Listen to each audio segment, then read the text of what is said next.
Welcome to a brand new episode of Schmovie podcast. My name is Steve. I'm one of the co-hosts. I'm here as always with I'm Ron. And I'm John. accurate on both accounts. I can AKA confirm. the Fun Boys. We kind of went back and forth for this episode trying to decide what we're going to do, what we're going to cover this week. We were mentioned that we may continue the whole Watch 'Em All series that we're doing for Nightmare on Elm Street. But we were kind of talking off and on our text thread about Godzilla vs. Kong for a couple different reasons.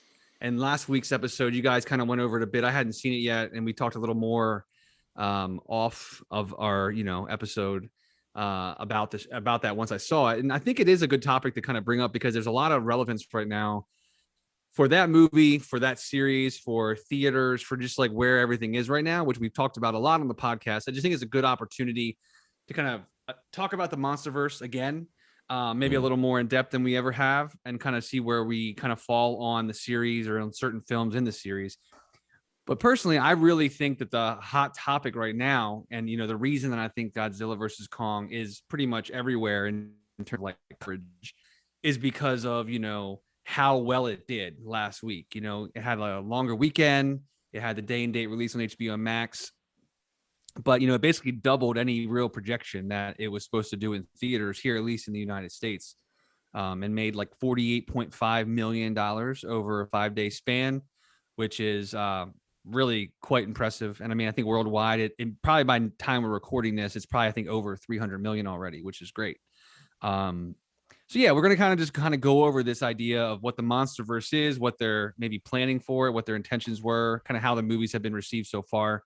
And then maybe kind of how the Monsterverse entry right now is maybe the movie that really did kind of welcome people back to theaters. I don't know, what the next one is. It's probably Quiet Place 2 is the next one, I think, on Memorial Day. But between now and then, this is the one that seems to really have gotten people to go back to movie theaters. At least, in some sort of limited capacity. So yeah, I don't know. I think that's where we're going to end up today and talk a little bit about all that. I don't know if you guys have any idea where you'd want to start, if you want to go through each of the movies, or do you kind of want to just talk about the box office first? What do you think makes the most sense? Oh, go ahead, Ronald. Go ahead, John. No, I want to hear what you have to say. I was just going to say, I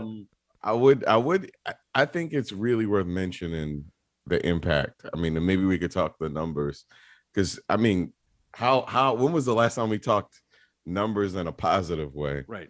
Exactly. So I'm right. Yeah. So maybe let's talk about the numbers. And one of the things I do want to say before we start. Guess what, Ronald? Though I just want to say that's what I was going to say too. You and I really at the same time wanted to say, let's talk about the numbers first. Let's talk about the numbers first. That's beautiful. Yeah.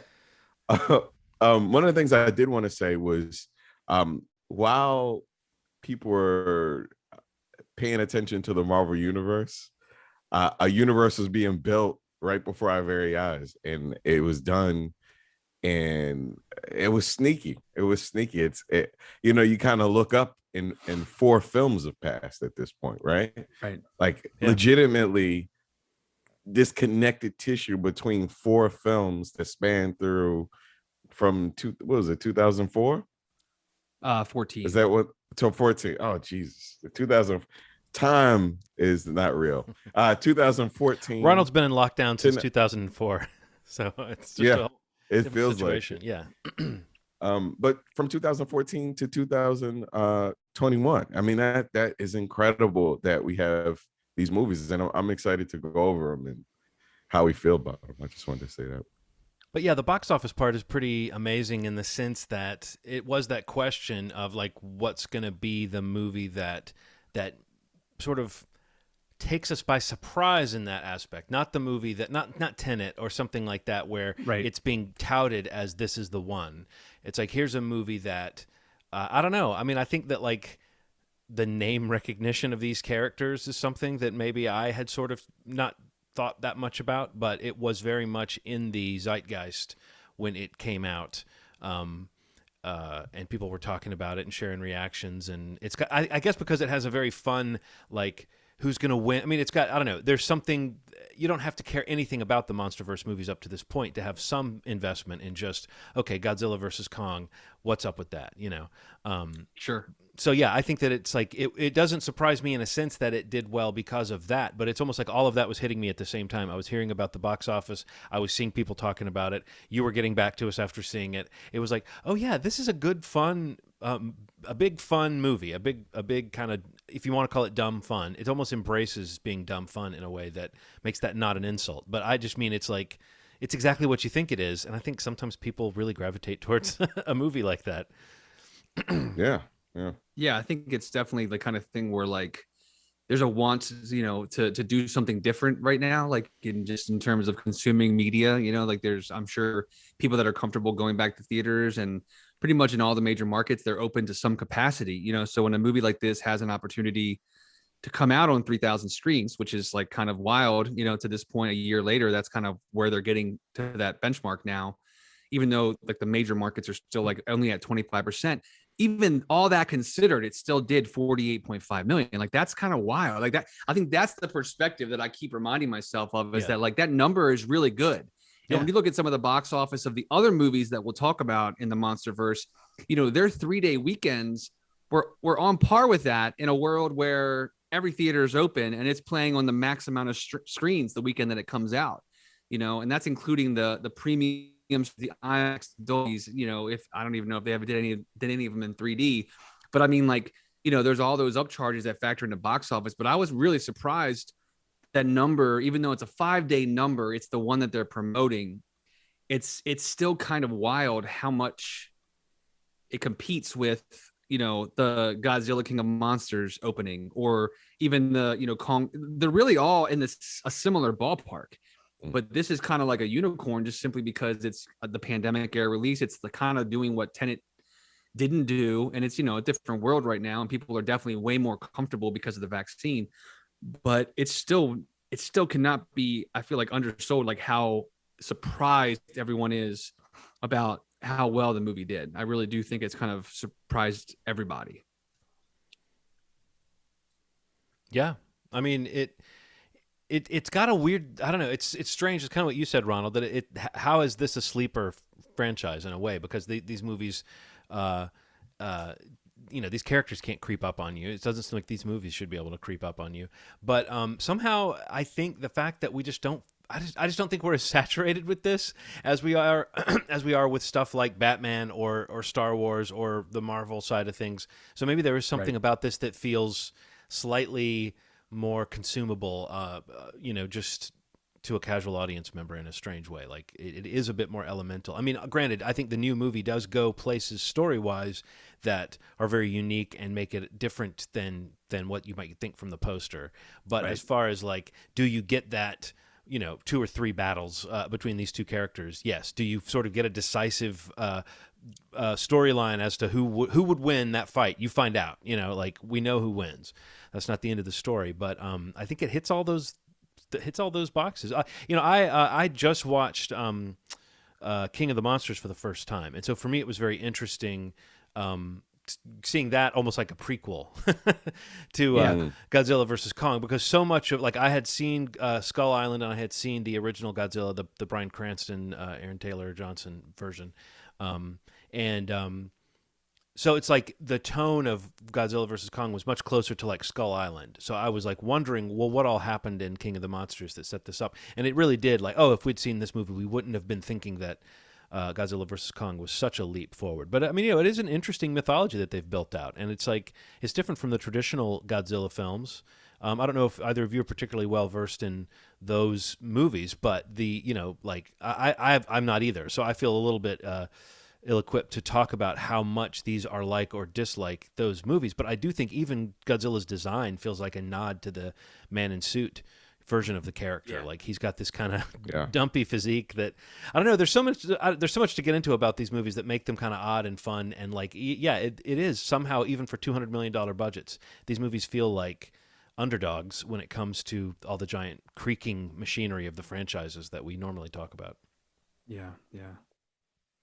It's just one of those things. It feels like it's strange to say this, that this is a blockbuster that also feels like counterculture at the same time, because it's not serving everything out right now. To a lot of people, their action fix is superhero movies, whether it's DC or Marvel, or even like ones that are like, smaller stories that are on in like the services like Amazon Prime and things like that. We're all being kind of served up superhero sort of stories. Sure. And while we do have super sort of big characters, this really almost reminds me of kind of the sensation with Power Rangers. Like, yeah. if I explained to you what Power Rangers was, you'd be like, Ronald, you are high. Get out of my room. You are a stupid person. But when you see it executed, it is pretty fucking entertaining, man. Yeah. But it's like they cut the fat of, what Power Rangers involves, what we know to be the big people going, the little people getting into big machines, and just have animals beating the shit out of each other. And, and then the story is slowly being revealed of their origins and, who's controlling what and who's the king of what. And look, man, it's almost like watching an MMA fight every time that these things get on the screen. And there's something a little different about that, a little more visceral than watching people in tights beat each other up. And that's not a knock on superhero films. It's just very visceral to see a thing knock down a building. I mean, you're like, holy shit. Well, the people are irrelevant almost in these movies, Yeah, for sure. Obviously, they affect the plot and they drive the characters forward in some way. But at some point in these movies, you are watching people just stand there and watch while these mountain-sized characters bang around. Yeah. And the extent to which those characters become characters, the extent to which Godzilla does have kind of a personality, and King Kong definitely has a kind of a personality. Like that is part of the fun of these things. And the human cast is not fully expendable, but they can be set up in that. I think I may have even said this when we talked about it last time, but if not, I think I said it off mic. But that these are kind of disaster movies. So part of the fun, and they almost do a really good job. I don't think they've quite done a great job in any of these Monsterverse films of quite. Maybe in Skull Island is the best, where you have like here's a cast of character actors. Definitely, you just get to see them get picked off in awful ways or kind of funny ways, ways that punctuate the story. Like a character gets swept away or gets picked apart by birds or whatever, and it's like, oh my god, I can't believe that just happened. But it provides the kind of the nastiness of what this idea is, which is that people may be characters, you may even like them, and they have yet to totally like set up a character you're supposed to like unironically and then kill them in an ironic way. But they've had like, oh, these are the kind of characters who die in these movies. The sort of Jurassic Park had that model too. It's like, oh, here's the kind of lawyer guy that you think is kind of a jerk. So when he gets killed, it's a little bit funny. I mean, it's mean to say that, but these movies are set up that way. And I think the new one is especially set up that way. The comic beats of like who gets killed and when really feels like there's a sort of like, it's like the evil scientist. Ever since the movie Twister, I've been sort of noticing and kind of chuckling at the idea that you need like evil science team as well as like good science team. Right. And I think that some of these movies are more serious than others. I think the ones with Kong in them have more fun in them somehow. I think the Godzilla movies are a little bit more self-serious. But yeah, I think that it's like the people they're just not as important as the creatures, and that makes these movies it kind of makes them, like you said, Ronald, there's something kind of subversive about that from a storytelling standpoint, that works, and I think people do like to see that. It's why people like disaster movies. It's why people like Jurassic Park movies. It's why people like Jaws. It's like you like to see the sort of like, right, you're nothing against whatever that represents. You are nothing against that. Yeah, I think it's like interesting, like how little they factor into anything having to do with the real engine of the movie. Like they have roles to play, and like they're a part of the ride in some way, almost just as much as we are in watching the movie. Like they don't really have a huge impact on what's happening, with the exception of maybe a character or two that really have, you're really trying to or supposed to buy like a relationship between the little girl and Kong and, things like that really kind of drive him through the story. But for the most part, the rest of the human characters, they're just kind of like you said, John, they're kind of standing by, and they really don't have much of an impact on the story, especially in this one. I mean, I think this one is just like from the jump, it's, it opens, with a needle drop, and Kong, is the character, like you said last week. And I thought that was just like, it sets the tone early and quick that, you're really just following these two god monsters, whatever they are, like through the eventual meeting, the multiple meetings that we get of them, to fight one another. I do think that if you go through some of the other movies, like definitely the Godzilla movies, like you were kind of alluding to, like there's a little more of like a human involvement in what's happening, and maybe a little more manipulation into what's happening. And maybe that's why they're not as fun.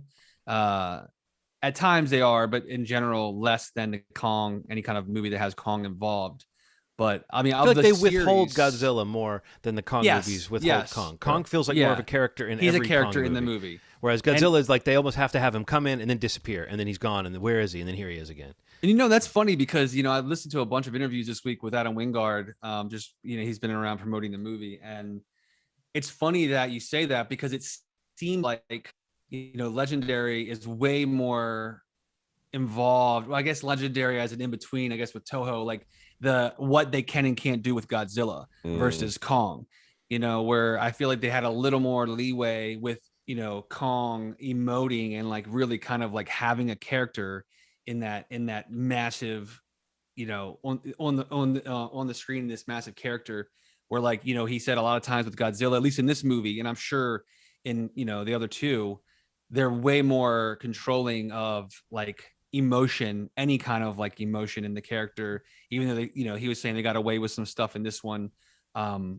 But in general, the other two movies does feel pretty consistent with that. Is that like you literally said, he made a comment like, in terms of how often he's on the screen, or how often, you get like close-ups of the face, so that you could possibly or not see any kind of emoting.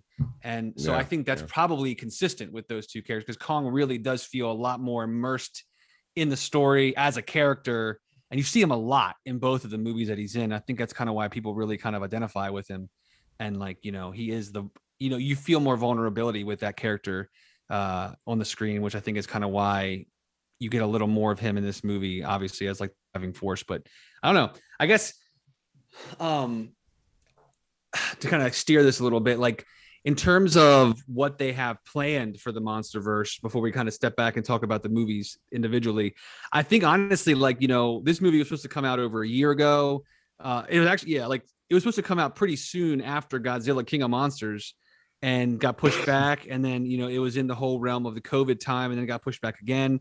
And, it is what it is right now. But I mean, I think had that movie came out when it was supposed to, this whole idea of a Monsterverse, who knows what it could have been or would have been, because Godzilla King of Monsters was like seen as a disappointment, in terms of critical reception and box office. I mean, it worldwide in its entire run, I think only did like mid 300 million. It's 386. I looked. Yeah, 386. So, this film is already, I'm sure, over 3. Oh, it's close to. It's like just below. But either way, it's like you're 100% right that it's like in just a week or so, it's 75% of the way to the budget of the last one. So, and it's got a runway because nothing major is coming out until Memorial Day.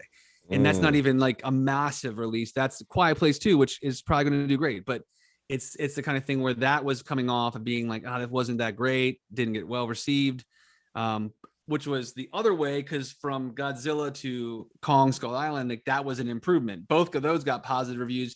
Box office went up from one to the other, and it was kind of like a step back. But now I'm very interested to see what they do, because according to Adam Wingard, like there are plans for a continuation, and he may be a part of it even. But I think it all depends on, what theaters looks like, what this ends up with its final run. And honestly, we haven't even really mentioned the HBO Max of it all, but I mean, like that's a factor in this, because for the first time, Canada, whatever the VOD supplier is in Canada, like they released like some of the first VOD box office numbers for this release, and it was like $3 million, which that's not a high number, but I guess in that market it was, because it was saying that was like wild how much it was purchased in that market. And that's not even the HBO Max part of the equation. And they haven't really released any of that stuff.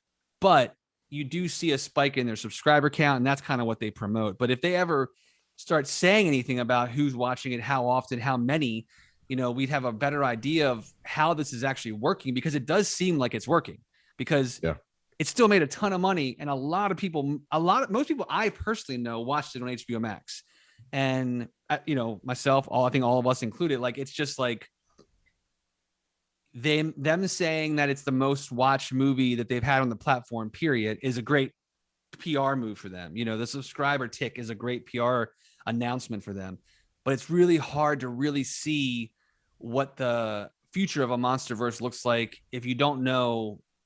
I mean, they know, obviously, so they can make the decision, but us, just out of curiosity, you're like, what is that number? Because if you kind of take a percentage of that and factor that into what a box office could have been, that number could be wildly increased. It could be much higher. It's kind of wild. Yeah, I do like that, like Netflix and now HBO Max are kind of hiding the numbers, and Disney as well. I think it's kind of cool because the conversation's changing a little bit. Like, it's so what it means essentially is like that could be a narrative that can be created by the media in terms of like what numbers mean comparatively versus the budget. And they could tell you that a movie tanked, which can inform the way people watch the movie from that point on. Absolutely true. Yep. But so with what they're doing now, they've proven that this is a popular movie, right? So you have the theatrical numbers, but being a little mysterious about the other stuff really does. Every conversation that I've had about, the three of us have become kind of a movie guys in our circle of friends. Like, but besides the people that we watch movies with, every once in a while somebody will come to me and be like, what have you watched lately? I watched Godzilla vs Kong and it was fucking crazy. That's the continuous narrative that I've heard from all of my friends, and these are people who don't really get into this style of movie, and that means that it has this kind of intersectionality of like ages, and it doesn't really matter. Like, people really do like cool stories about big things blowing shit up. I mean, if you simplify it that way, maybe we need more action films that are a little outside of the box of superhero movies. And there's nothing against those movies. I rarely hear about action films that aren't those movies, though, that are like explosions in them. And I'm like, okay, every time I see a building exploding, it's a beam coming down from the sky and some superheroes stopping that beam, which is cool. But some of the beams go up into the sky, Ronald. Some of them do the opposite direction. You're absolutely right. No, I think that like there is like, it's for something on this scale. Yeah, it is like, it has, well, I mean, and we are talking about two giant, no pun intended, but two huge pieces of IP, for lack of a better, more elegant way of terming that. But like, the fact that these aren't necessarily like original characters that are experimental, it's worth the investment. But there is still something kind of quaint and old fashioned about the notion of like the spectacle of this, of just like, you want to see it, it's like the Titanic sinking or whatever in Titanic. Absolutely. It's like, you just want to see how they pulled it off. And you expect them to do it on some kind of scale, and you expect to feel a little bit of something. And there is that whole thing about like, these characters saving a city by knocking it down, in a giant battle. You just don't think about you just aren't supposed to think about the humans, except to think about how fucked the world of the humans in these movies is, that by these creatures.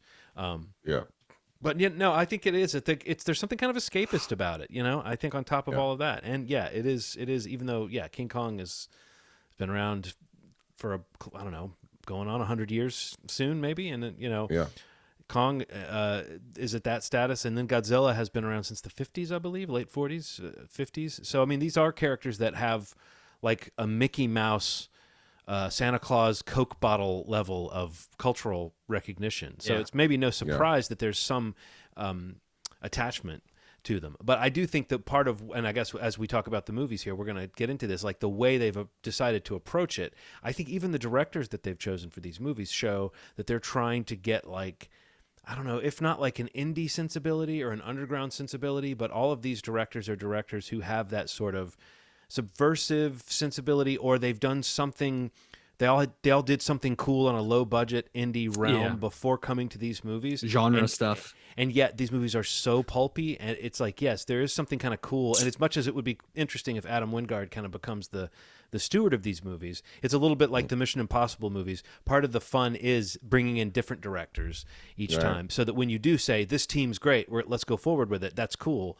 But you lose a little bit of that. Oh, well, who's next? Who's going to get to do one of these giant movies next? Right. But each one of those directors has brought something to it. Even the first Godzilla, which I guess is the movie maybe we'll talk about now. Maybe not the most dynamic from a character standpoint or story standpoint, but it still did. What it really nailed was that scope and scale and just the feeling of like, this is a giant thing, and the way the light is hitting it. Oh my God. And the way that like the atmospheric effects around it and stuff. It really felt like they tried very hard to give you a sense of awe at Godzilla, and I think it worked in that sense. Yeah. I think that the first Godzilla really does like so this is 2014's Godzilla from Gareth Edwards. Yes. It definitely set the tone for like how these movies look, and from movie to movie, they do have a very defined look, very nice to look at. There's some striking visuals, some great cinematography. The special effects for the most part are really great for what you're talking about. And what, like we're talking about two monsters or a monster respectively in each of their films. And I remember when the trailer for Godzilla came out, I mean, even us, like we're talking about like how striking some of the visuals, like those red streaks in the sky. And like, those are the things that stand out to me. And I feel like each of these films have had that in all of them, even the most recent one, in the marketing, in the trailers, the teasers, everything. That one, Godzilla from 2014, it really did set a tone for how those movies were going to feel. And you're right that the Godzilla movies do feel a little less fun. And a little more serious, especially that one. But I think what they each take or what they each give and kind of carry on from one to the next is a very striking visual style. And, the characters, the monsters themselves may carry on from one to the next. And I think that's pretty consistently, with the character design and how they look from one to the other. But, that first one really does feel more like I don't want to say more grounded, more of like a boots on the ground, like invasion, kind of just paranoia, like what's happening kind of vibe than the other ones feel like, where, and I think that was a good place to start. In general, I like the first one quite a bit. I do feel like, and this is unfortunately also where the same criticism starts with all of them, with the exception of, Kong Skull Island as maybe the exception, like John said, but like you really do realize early and fast that like, there's not much for these human characters, like the scripts for these movies are not that great. And, the screenplays don't really give them much to do. There's a couple of good scenes here and there, but for the most part, you do not remember hardly any of the character moments with the humans at all. And, thinking about this one specifically for this episode, I struggled to think about any really great scenes. Like you're talking to have Bryan Cranston and Aaron Taylor Johnson in this movie, two people that we like. And it's like, there's really not that many great moments in the movie that I could even recall, with the exception of maybe one or two outside. And Elizabeth Olsen. Right. Exactly. The like Maximoffs. And I forget this when I went to like think about this movie, like earlier today, I'm like going back through it. I'm like, oh my God, she is in that. Yeah. And she never did like any, so weird. Like, right. Like lifted him in the air or something. Right. But that's the biggest thing that stands out to me. Is just like, it does set a tone for how these movies feel and look, but it also unfortunately kind of sets the expectation that like you might not want to go and worry about who the star on the poster, like top billing beyond Godzilla or Kong is, because there's really not a whole lot happening with these characters in Godzilla. Yeah, absolutely. So a little context. A couple years ago, Aaron and I went to Shinjuku, Japan, and one night, Aaron was tired, and she was like, "I'm not gonna do anything. You can walk around." I walked around Japan. I walked like 5 miles, right? And I'm in Shinjuku. We're staying there, and I'm walking, and so Times Square is very bright and crazy looking. But when you go to Japan, man, it cuts into the sky in a way that you just have to see to believe. And as I was walking, I saw the Toho building with the Godzilla kind of hanging up. And I was like, this trip was worth just looking at that and seeing the Square Enix building. But those two things, it's just, you see Godzilla everywhere in Japan, man. Like everywhere, especially in Shinjuku. It means a lot. He's an official citizen. So I think the one thing that they did capture that I did not think about until I'd actually seen it was just the contrast of the sky and the brightness when, all the craziness is kind of happening. It's a gorgeous setting for so much carnage to happen. And then I was also going to say that it was probably one of the most somber monster films I've ever seen. That's one thing I felt like it. I liked it, but I came feeling like, man, I wish this was a little more fun. I didn't feel quite as fun because it was, like John was saying, it's more of a disaster film. It was the first monster film that I saw where like somebody, Godzilla steps into the water and the people are drowning on the shoreline. Like I'd never seen it. I never thought about the idea that people could drown while Godzilla's coming to mess the buildings up. It was really somber. So I don't know. Yeah. I mean, I honestly, all I remember about it really, outside of a kind of character switcheroo that it pulls, I guess you might say, that is just those images you were talking about, Steve. Some of those really striking images, some of them from the trailer and some of them from the movie. But what you're saying too, Ronald, just the displacement of the water, the fact that he's a walking natural disaster, and what that might represent, whether it's an environmental thing or whether it's a comment on the nuclear age or whatever, however people might use Godzilla to kind of represent like the fury of nature or the fury of like nature's, striking back on civilization or just the ancient power of this character. I mean, these movies, obviously, as we're going to get into, they build up a little bit of a mythology around them. But I don't think in that first movie, I don't know if they get into much of that at all, like the definitions of this. They talk a little bit about the Titan stuff, though, right? I mean, they do get into that. Yeah. Very, very little bit, though. Yeah. Not a lot. I think and another thing that stood out to me, like the difference in that one, it's kind of what Ronald was getting at, is that one especially has much more or makes much more use of a build up to Godzilla. Yeah. It's the first movie in this whole series that we're talking about. But I think that, the inclination for some of these blockbusters, and especially you get into the later ones in this series, where like it's like you're getting these action parts like early, like very quick, and there's a lot of them, King of the Monsters and Godzilla versus Kong, especially. Even Kong Skull Island happened, you see it pretty early, but I think Godzilla is probably the most effective of them in terms of I saw what I saw in the trailers and I wanted to see more. And I really had to wait for it and the build up to it to see how great it looked and how good the special effects were. I feel like it earned a little. It did earn the build up, even if we do question, some of the character development and things like that. I think that one of all of them probably was the most effective at like really using your expectation of what this Godzilla movie would be to say I have to wait like 50 minutes or 45, whatever it was, until there's a full out action sequence with him in full scale. And you see how great the CG is and everything, which is great. I think that's good not to just like throw it out too quick. And I think that one did a really good job because the rest of it, the buildup is like the things we're talking about is like these really striking, awesome visuals, these teases, these glimpses of this monster, but we don't get to see him for real. Like, the whole Jaws thing.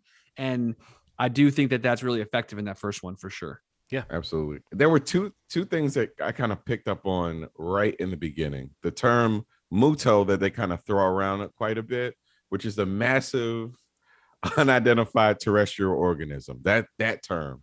And then the introduction of Monarch, which was the organization that's doing the scientific research on what these Mutos are doing in the world, what their purpose is, and how they could stop them as soon as possible. So, right. Yeah. I'd forgotten Yeah, that that's it. term that had an acronym. Yeah. You know? Oh yeah. Yeah. That's Not a good term. Doesn't really flow off the tongue. that's probably also Not bad. one of the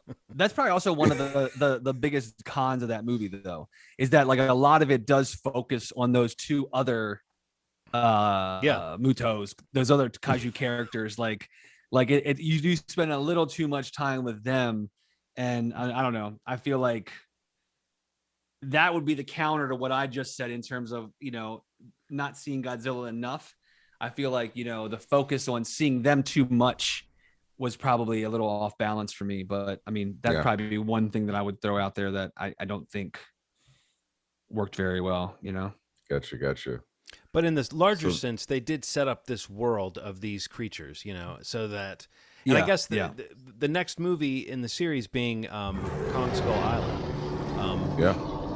which really only links, I guess, is Monarch the name of the group that John Goodman works for in that movie, or is that like there is some reference to Monarch in that, correct? Yeah. Monarch. I believe that he is an agent of Monarch coming to the island to do some research on this large animal and during the Vietnam War, which is really interesting. So we're going back in time. It's we're going back Bill in time. Randa. Yeah, back in time. It's Bill Randa, the head of the U.S. government organization Monarch, played by John Goodman. Yeah. But yeah, I mean that's just. Right. And then there's a kind of a cold open on Skull Island itself with an American pilot who crashes there.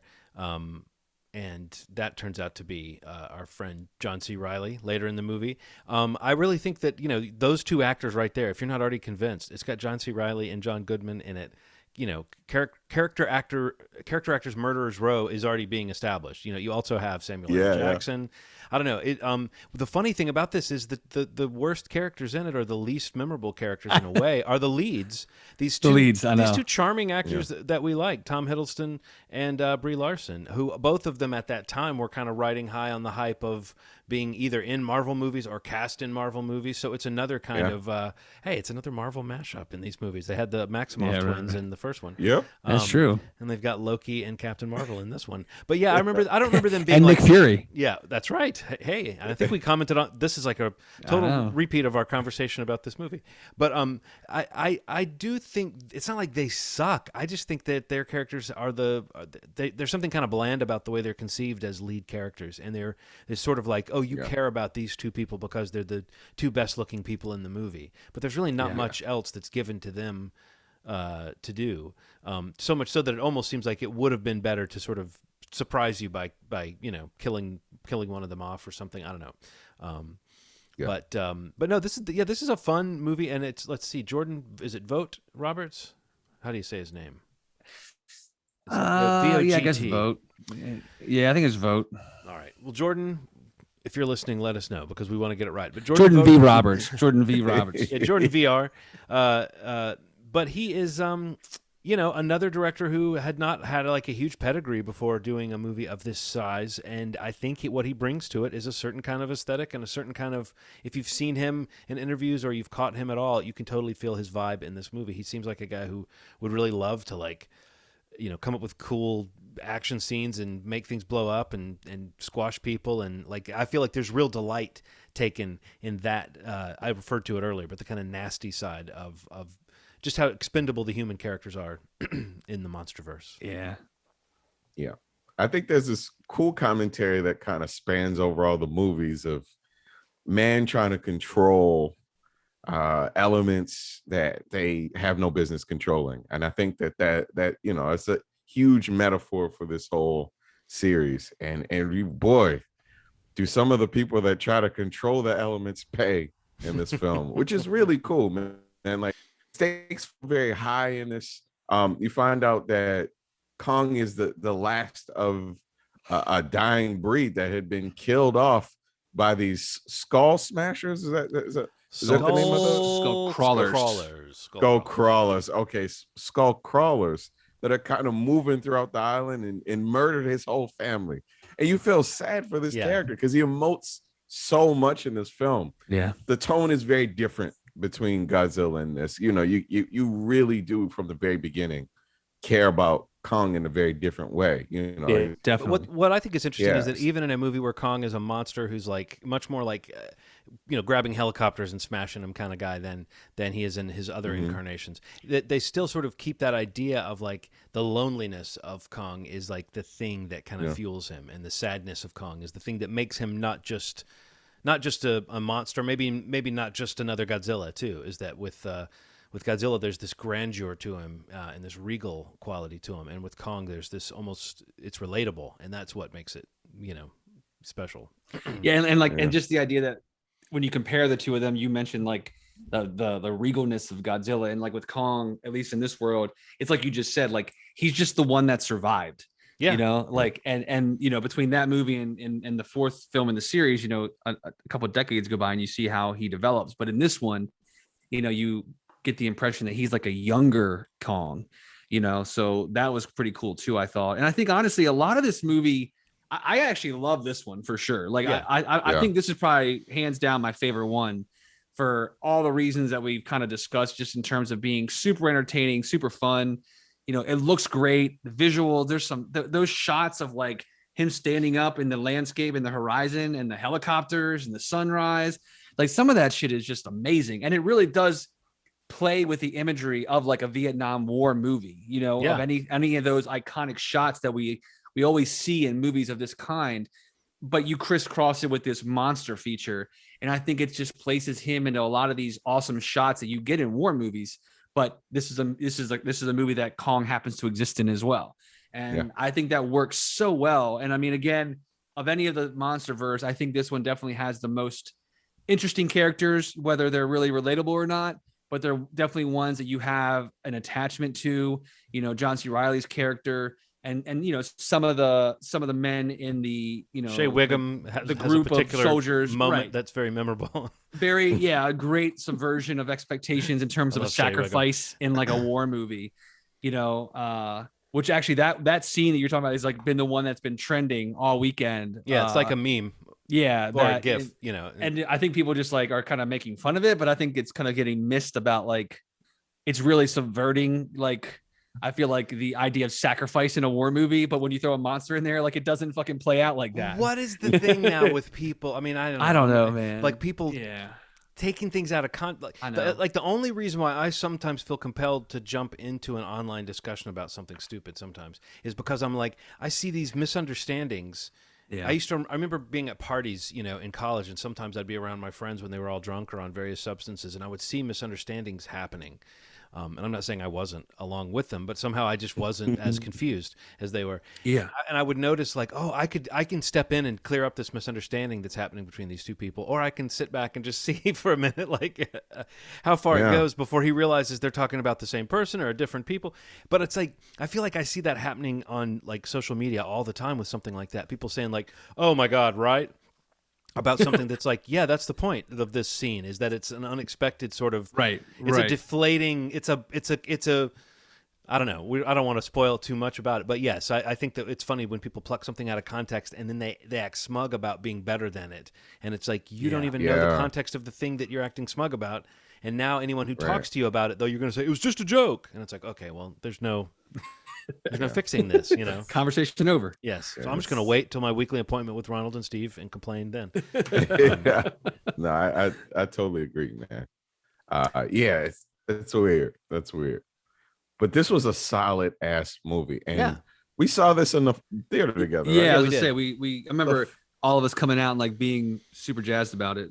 Yeah, good movie. Good, really extends sort of the mythology of Monarch, and toward the end, you get this huge surprise that Monarch has discovered that more Mutos, aka there will be named something different down the line, exist in this world. So there's dinosaurs and moths and three-headed dragons and stuff like that. And we've come to find out that this world is going to get a little bigger. I like that idea, though. It's like there's one that's like a dragon he's like an old dinosaur and he's a dragon. Oh my God, that's cool. Well, there's another that's like a firebird. Oh my God, that's amazing. There's one that's a giant gorilla monster. Oh my God. There's a three-headed dragon as well. Oh shit. There's a moth. Oh, Oh no!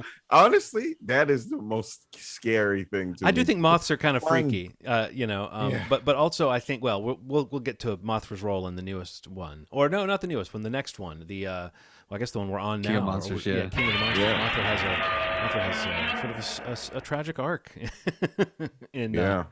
King of the Monsters. But are we moving on from Kong Skull Island? Is there anything else about it that we need to cover?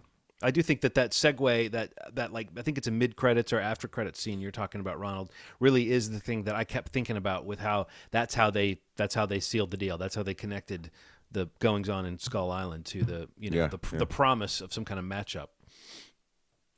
Super smart. I was going to ask about that scene because I couldn't remember, and I'm pretty sure, I don't know if they're in King of the Monsters. Maybe they are.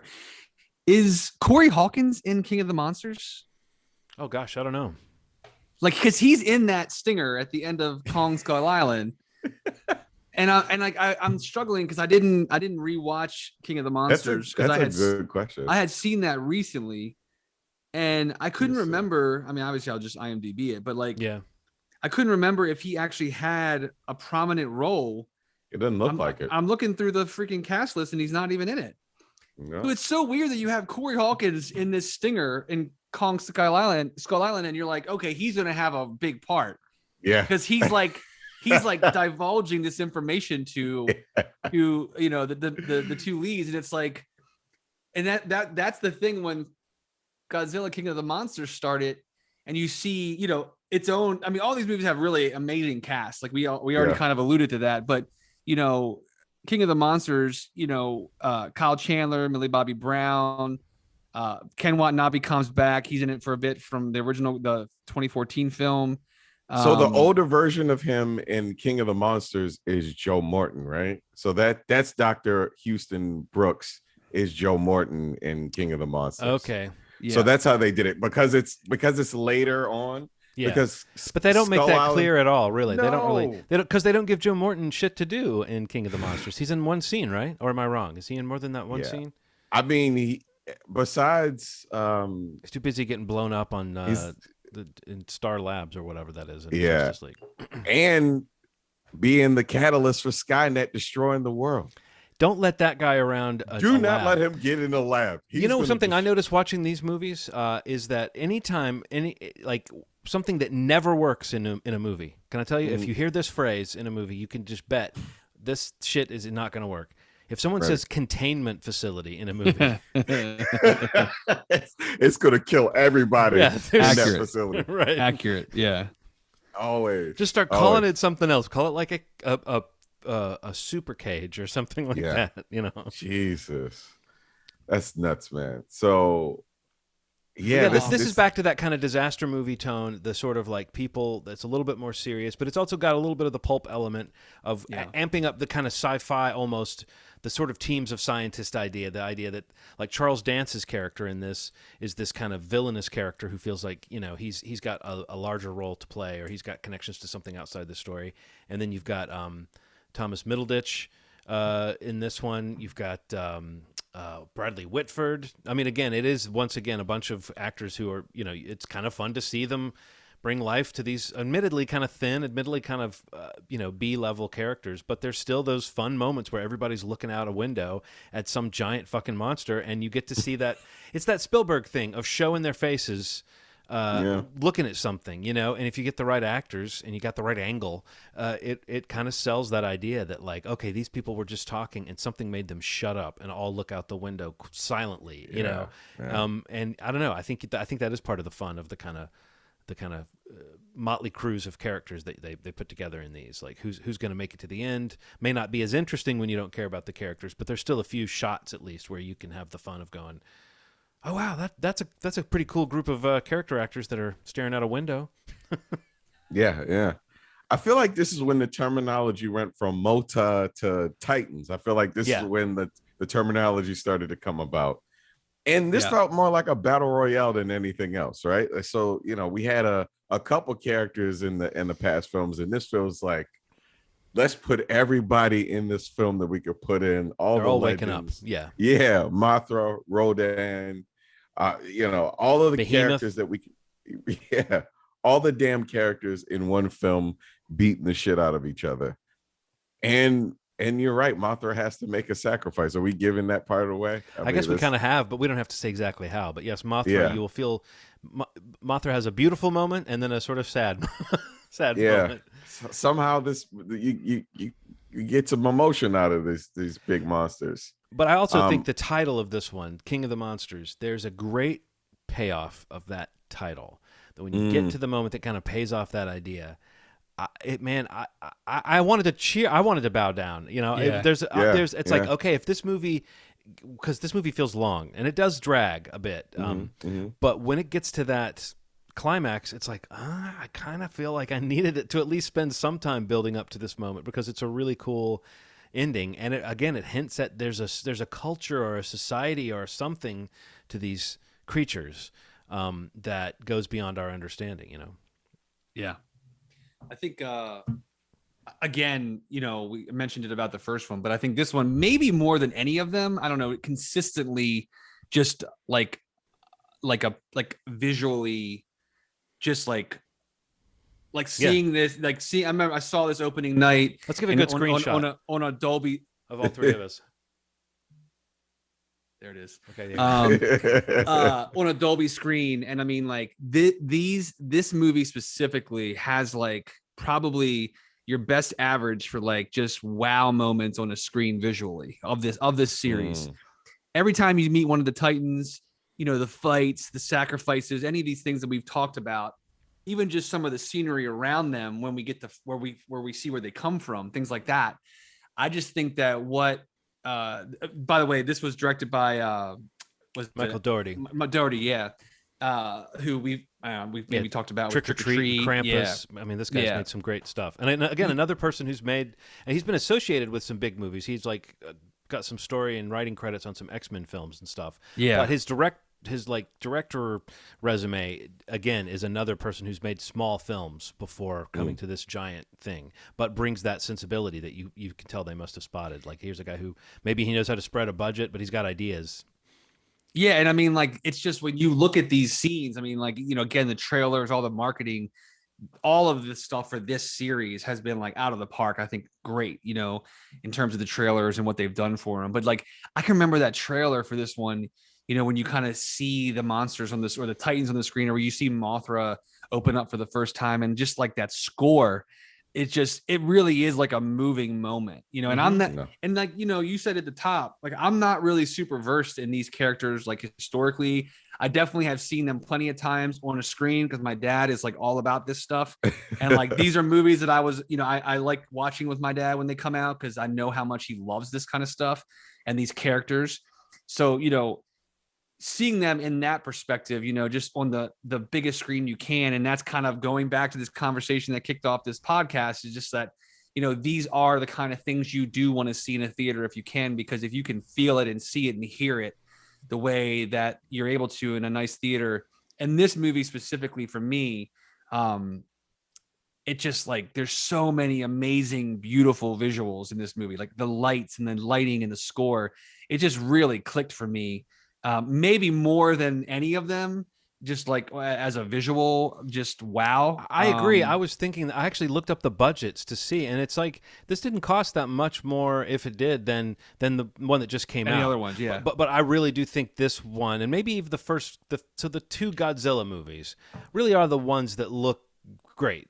Yeah. Yes. I think Kong Skull Island looks really cool and has some great visuals in it. But I do think there's something about that and the CGI in the new one that just feels a little bit more CG, like it's a little bit less effort. It's kind of like we were talking recently on our spinoff, the Marvel Schmarvel spinoff, about how like Marvel's standard of effects is not quite at what some of the other franchises we watch are, because it's such wall-to-wall effects and such wall-to-wall compositing. It's more about finding a believable, grounded style than it is about wowing you with these individual effects shots.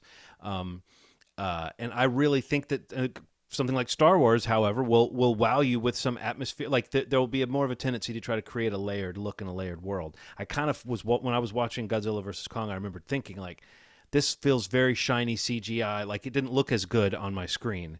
As when I went back and watched King of the Monsters just this evening, it was like, this movie looks great. And I was thinking the same thing you were thinking, Steve, like, how much more did this cost? And I think it might be that Doherty and just whoever was working on it had a sense of what you were talking about, the lighting. There's a shot of like, it just occasionally will cut to one of these super wide shots where you, once again, I'll use the word scale, where you get a sense of how big these creatures are. There's one where it's like Godzilla, and I think it's in the Antarctic.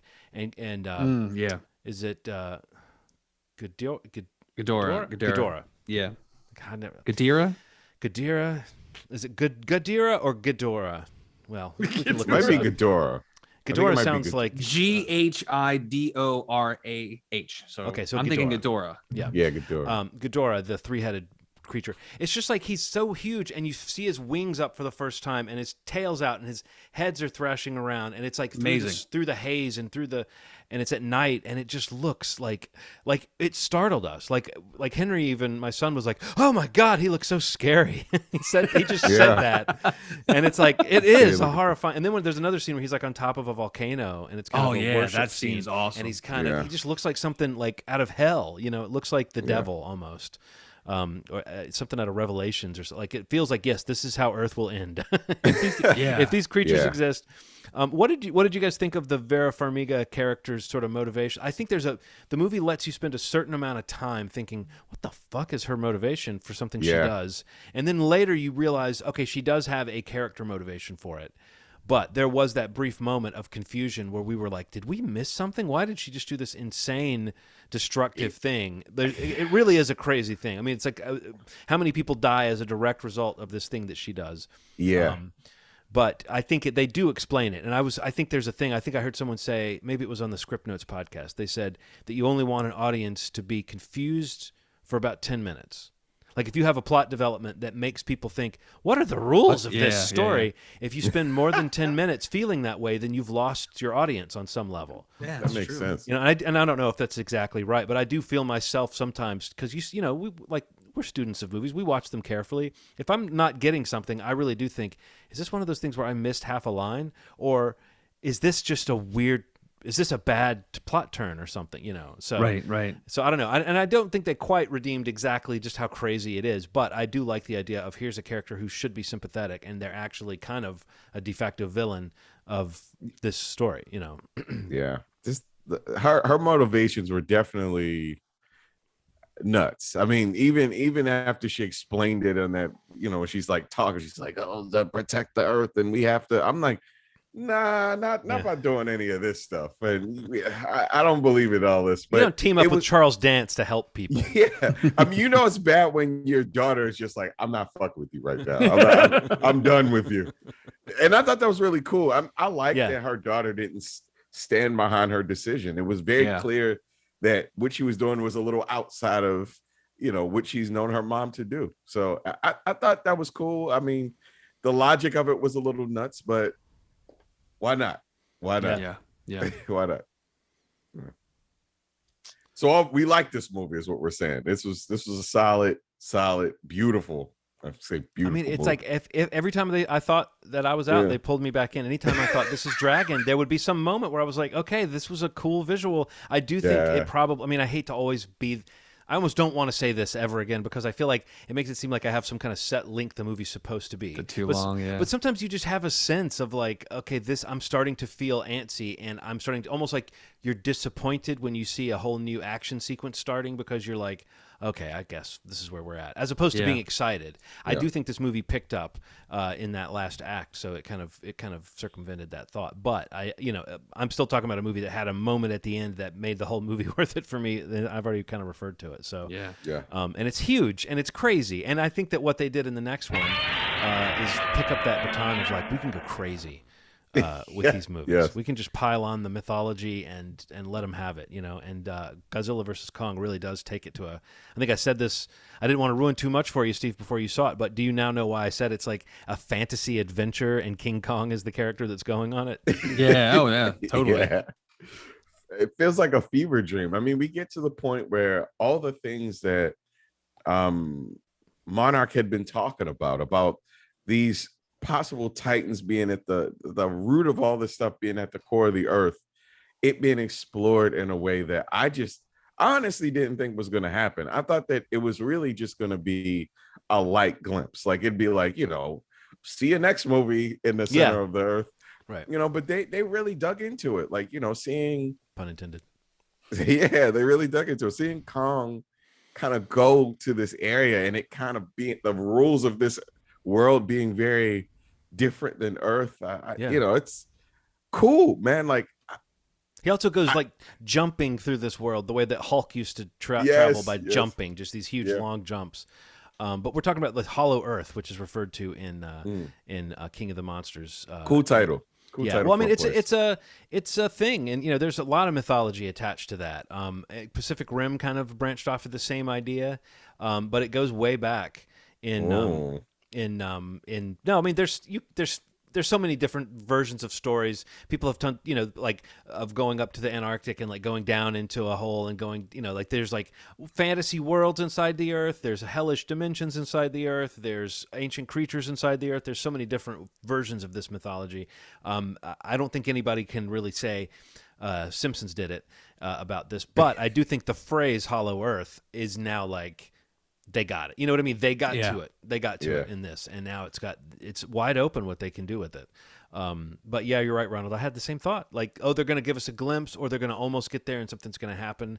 And then the fact that that's not even the crux or the climax of the movie necessarily. Right. It's just part of the mythology. I mean, now you sort of see, like, honestly, this movie ends with a very clear indication of like, if you did another Kong film, it would be all about exploring this new realm. But this movie, it's an interesting thing to piggyback onto a movie that has enough going on with the two monsters fighting.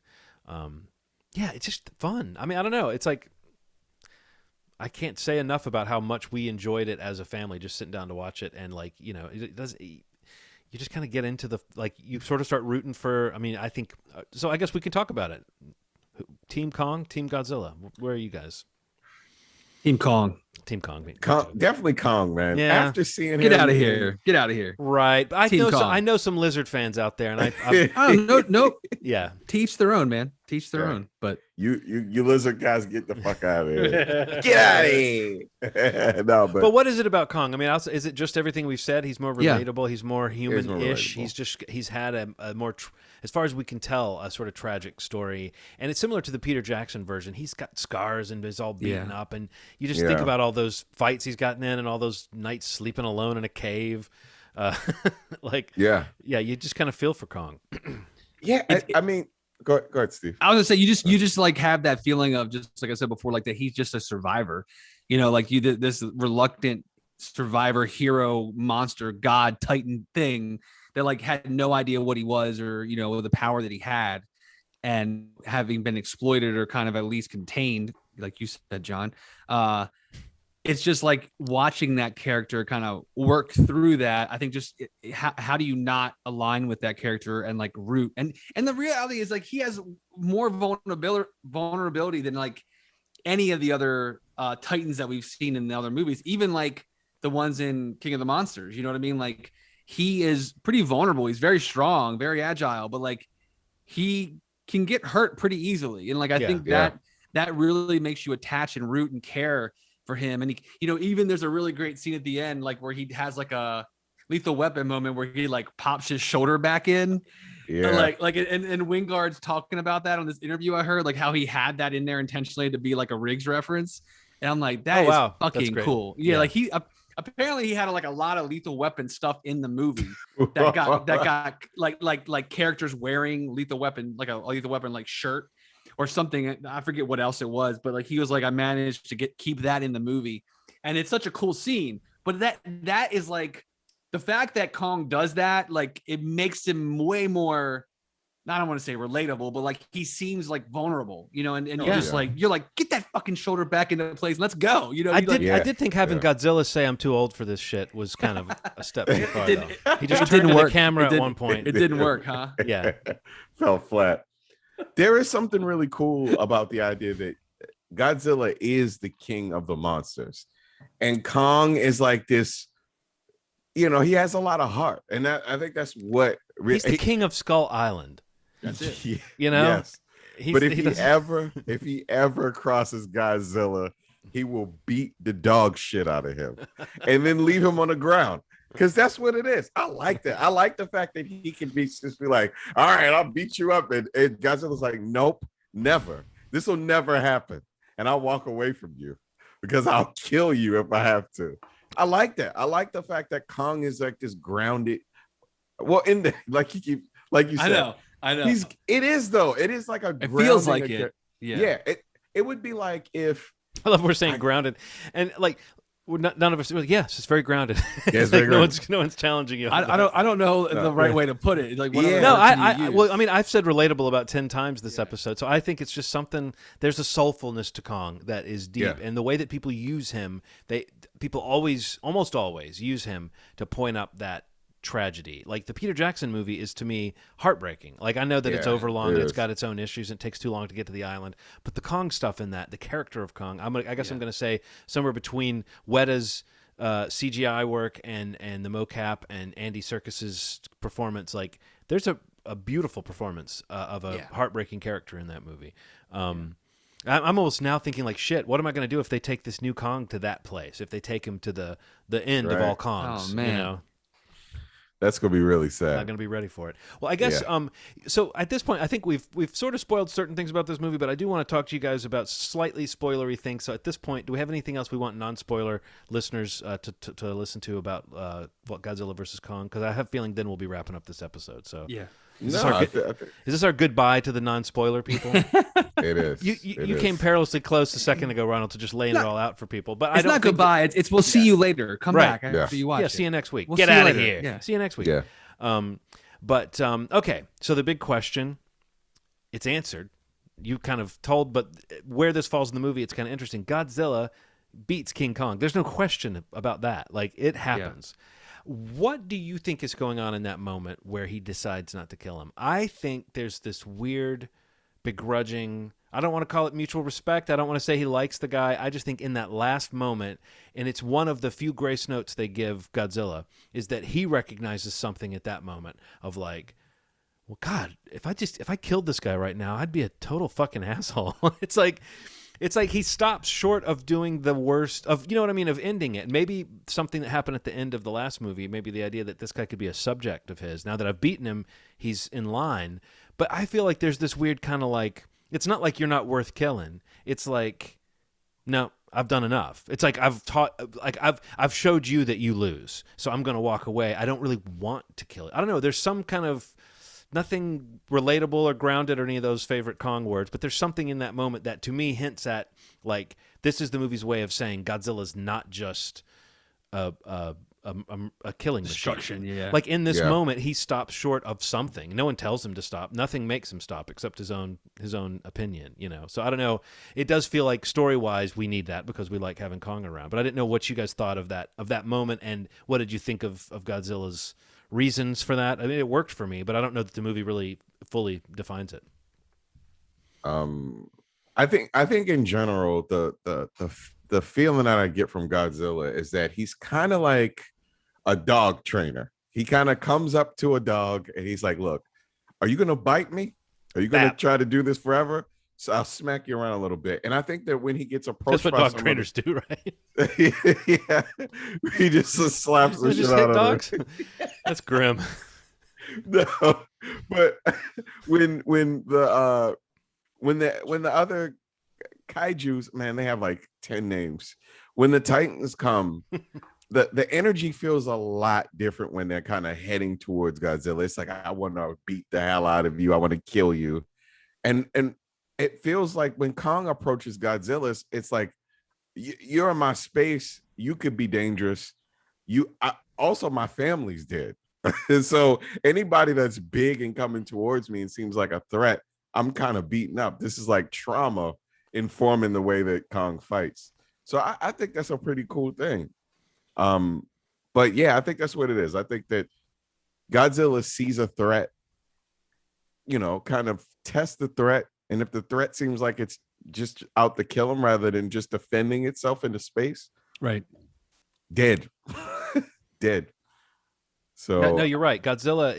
Kong is part of the reason there. That you're right. The way that he fights Godzilla is almost like Are we gonna have to fight? Yeah, yeah. Well, of course, the first time he sees him, it's crazy. But their matchup later, where it's kind of decided, it feels like there's a weariness to Kong, And again, Yeah, he's the character we're kind of absolutely. watching.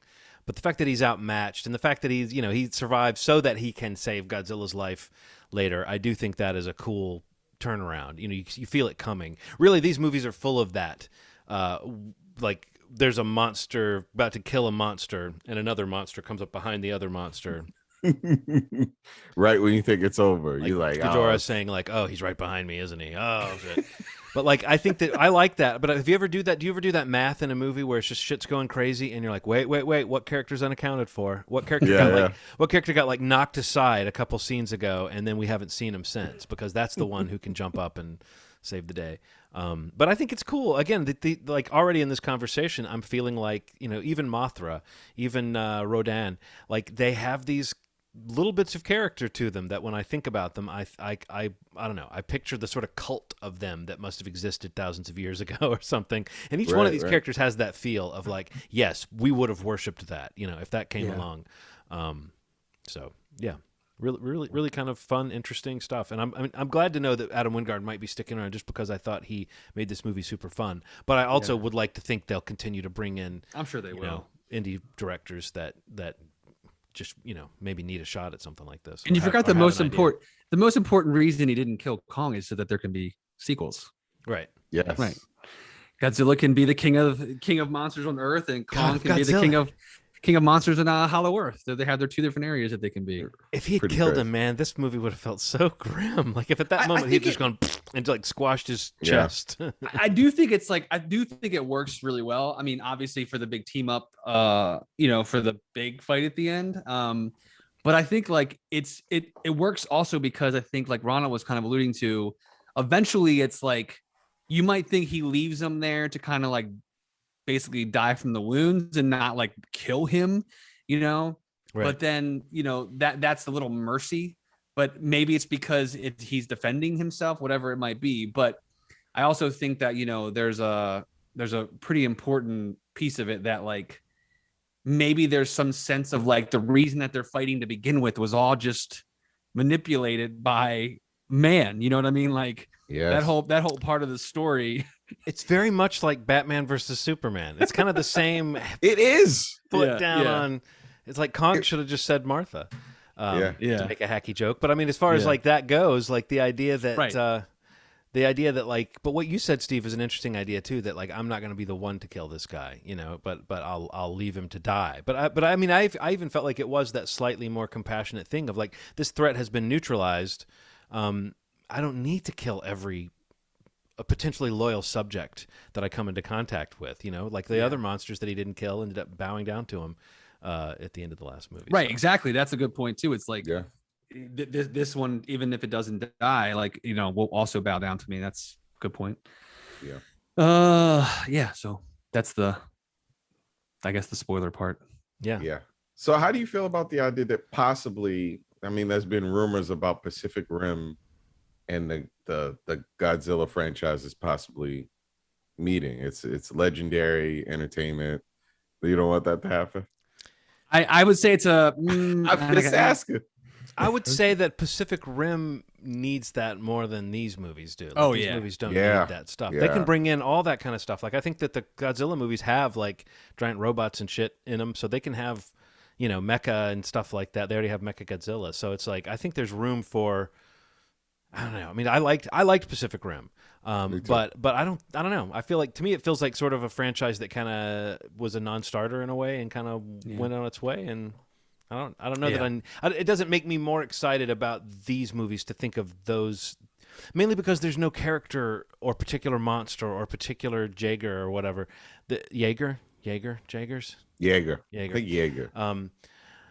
Canceling the apocalypse. But to me it's like I don't know. You know what I mean? There's nothing iconic. I mean, like Idris Elba is dead in those movies, so it's like no need to watch. I'm trying to think of who else anymore. is iconic that I would want to see brought over. I don't think there really is anything. Right. So it would be for the benefit of Pacific Rim, I think, at this point. Yeah, I agree. Agreed. I agree. Yeah. Well, any other thoughts before we step out of the Monsterverse? I was gonna just round out by saying Ronald kind of dropped it early in the podcast, but like it is kind of crazy, kind of how silently these movies, even before the pandemic came, kind of were existing and competing and making pretty good money. Like I said, King of Monsters, for as much as it sounds like we enjoyed it, even for its flaws, for maybe the experience it is more than the actual movie it is.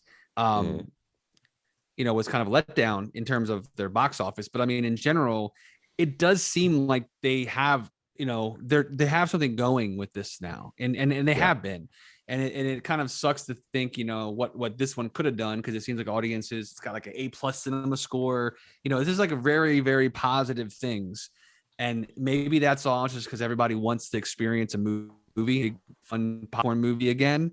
But I mean, and it benefits from that. But I do think it's really important to acknowledge that, like, they really kind of have successfully built this out. And I mean, like, they have two really cool main characters that look great, that are just amazing on the screen. And, maybe they find a sweet spot where they can kind of get the rest of it working better than maybe these movies have, in terms of like the humans and like what all that has to do with it. If it has anything to do with it, I don't know. But I mean, maybe one of these movies in the future doesn't even rely on that at all. But in general, it's just a good reminder that these movies are out there. If you've missed any of the ones that we've talked about, definitely, they're definitely all worth checking out at least. And, for the, the creature design and the special effects, some of it's really impressive, and just the movies themselves look really good in general. So I think that's a big standout that it has going for it as a franchise. I'm definitely excited to see if they do more and what they do, if it continues and how it continues. Now that this was such a big hit. So yeah. And they're all on HBO Max. That's a cool part about it. All 4 of the films. Yeah. Godzilla, Kong Skull Island, Godzilla King of the Monsters, and Godzilla vs Kong are all on there, including even some of the older Godzilla films, if you want to go back and watch Mechagodzilla versus Godzilla or something like that. It's cool. Like, it's a good collection of backstory from the previous franchises, and then the Monsterverse that we've kind of come to know the past couple. How crazy is it to think that they were this close to selling this to Netflix? Insane. Do you remember that? Yeah. Yes. There was that bidding war, like, where Netflix tried to buy it for $250 million. Yep. Ooh.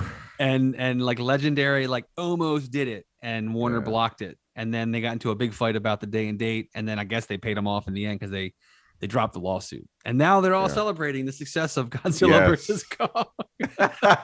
and somebody's like, I should not have called you an idiot over the phone. And cursed at you for an hour straight. So it's really cool, man. It's really funny. Cool to see how this worked out. Yeah. I got to say, like, I won't be going back anytime soon, but I do have to admit, like, I was like, man, I would love to see this on the big screen. Yeah. Same, man. I mean, I watched it, with my nice setup in my house, but like, it doesn't touch it, especially like some of those big fight sequences, man. It just, oh God, I would love to see that on a big screen. Maybe it'll still be in theaters for a long time. When maybe the way that it used to be. Well, there's not a whole lot of properties coming out. Like, we're saying, like, in a month and a half, the next big movie comes out. So who knows, how many will be coming out by the time that any of us are more comfortable going back to a theater. But maybe if it's still there, I'd love to see it. But yeah, definitely. Well, this is definitely an awesome conversation. I'm glad we finally talked about all of them. I know that we've talked about them individually as we've seen them here and there. I don't know that we even really covered King of the Monsters that much at all on the podcast. Yeah. So it's good that we kind of got to go back to that and give it its some attention, but we'll see what comes next for the Monsterverse. And I'm sure we'll talk about it here on Movie Schmovie. Do you guys have anything else you want to mention before we wrap up? Anything that you saw you want to drop real quick as a, hey, check it out, or anything like that? I think we'll wait till next week. Yeah. Okay, cool. You can find us movieschmovie.com, pod.link/movieschmovie. It's a great landing page if you want to kind of see the platforms that we're on. If you want to subscribe to the podcast or whatever podcast app you use, you can get to them all from there. We also have a youtube.com/movieschmovie. Instagram, Twitter are all the same. But if you find the YouTube page, please subscribe. John kind of mentioned it earlier, but we have a YouTube exclusive video that we do every weekend where we kind of get together and recap, chat about the Marvel properties. It's called Marvel Schmarvel. And we definitely kind of keep it weekly while the series are airing on Disney Plus. And right now we're kind of in the middle. of Falcon and the Winter Soldier. Episode 4 comes out the day that this podcast comes out, so that means tomorrow we'll have an episode up of Marvel Schmarvel discussing that episode of that show. So if that sounds interesting to you and you're into Marvel, you're into Disney Plus, you're into anything that I just said, please find that, subscribe to it, and turn Even the if you're just notifications into on, because us. this that Yeah, too, you know? yeah. Because Right, if you yeah. subscribe and turn the notifications on, it's to the full Schmovie channel, so you'll get the episodes of this podcast and Marvel Schmarvel. So it's 2-for-1 deal. We'd really appreciate it too. So yeah, it's a bargain. It's a bargain. Hell Yeah, man. Okay, good. I'm really glad we finally talked about it again. Thank you guys for getting together. Thank you for listening, whoever you are. And if you subscribe on whatever podcast app you're listening to, please like rate it or star it if you have an opportunity. Let people know what you think of the podcast, and maybe help us find some new ears to check out what we're talking about on a weekly basis. Thank you. Cool. Well, that'll wrap it up, guys. As always, you've made our day. Thanks. Bye.